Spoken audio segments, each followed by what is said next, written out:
Државно-црковната делегација која што ја предводи шефицата на државата Гордана Силјановска-Давкова се поклони на гробот на Свети Кирил во базиликата Свети Климент во Рим.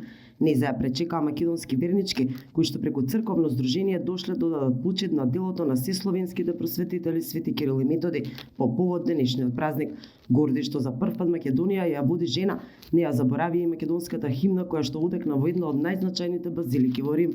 Молебенот го одржаа Дебарско-Кичевскиот митрополит Тимотеј и Европскиот митрополит Пимен. Тој од Рим порача дека делото на браќата на сесловенските просветители треба да продолжиме да го славиме, бидејќи преку азбуката и јазикот народите можеме ѓусовно да се слушнат и да се разберат. Благодарение на заложбата на светите браќа Кирил и Методи, ние сме останале како посебен дел од сите словенски народи со свој македонски литературен јазик, кој не е копија на ниеден друг, туку си е оригинал.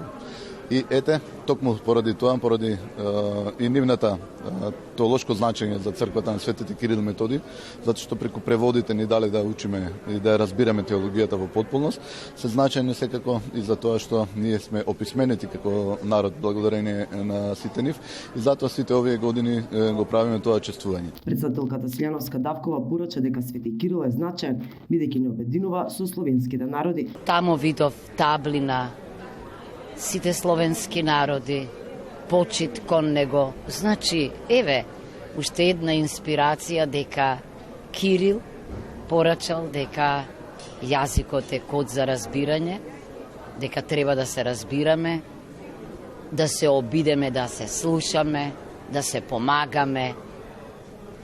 Кога вака доаѓаме едни по други, имали поголем доказ дека тој на ум имал обединување на сесловенскиот свет. Тие им припаѓаат и тој им припаѓа на сите и мислам дека еве неговата порака е хумана порака. Македонската делегација цвеќе положи пред плочата со македонски написи во базиликата Голема Богородица. Попладно е предвидена средба со председателот на Италија Серџио Матарела. Македонија оваа година во декември ќе одбележи 31 година од воспоставувањето на дипломатски односи со Италија.